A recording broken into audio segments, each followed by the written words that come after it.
ஆதாமின் செயல் உங்களை பாவி ஆக்கினது என்றால் இயேசுவின் செயல் உங்களை நீதிமானாக மாற்றி இருக்கிறது.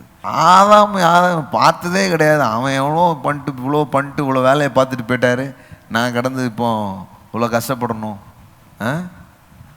அப்படின்றது நியாயமற்ற ஒரு காரியம். கடவுள் நியாயமாக ஒன்று பண்ணிட்டாரு. அது என்ன தெரியுமா? தன் குமாரனை அனுப்பி தன் குமாரனின் செயலின் மூலமாய் பாவம், சாபம், நோய், மரணம், பிசாசின் அதிகாரம் அத்தனையிலிருந்து உங்களை விடுதலையாக்கி ஒரு செயலை சிலுவையில் அவர் செய்து முடித்திருக்கிறார். You are free now. தேவன் ஒரு இலவசமான பரிசை உங்களுக்கு கொடுக்கிறார். அந்த பரிசுக்கு பேர் லைஃப், அந்த பரிசுக்கு பேர் ரைச்சஸ்னஸ். இப்போ இது ரெண்டையும் உங்க வாழ்க்கையில் வந்துடுச்சுன்னா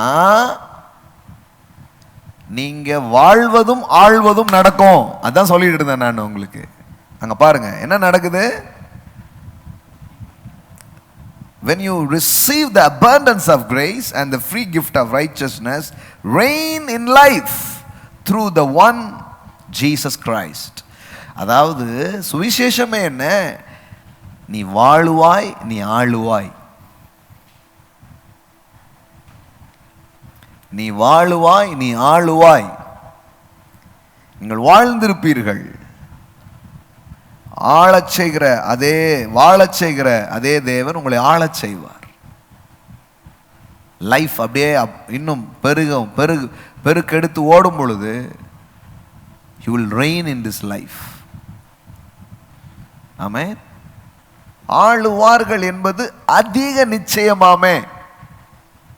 நம்ம வாழுவதே நிச்சயமான்னு கேட்குறோம்.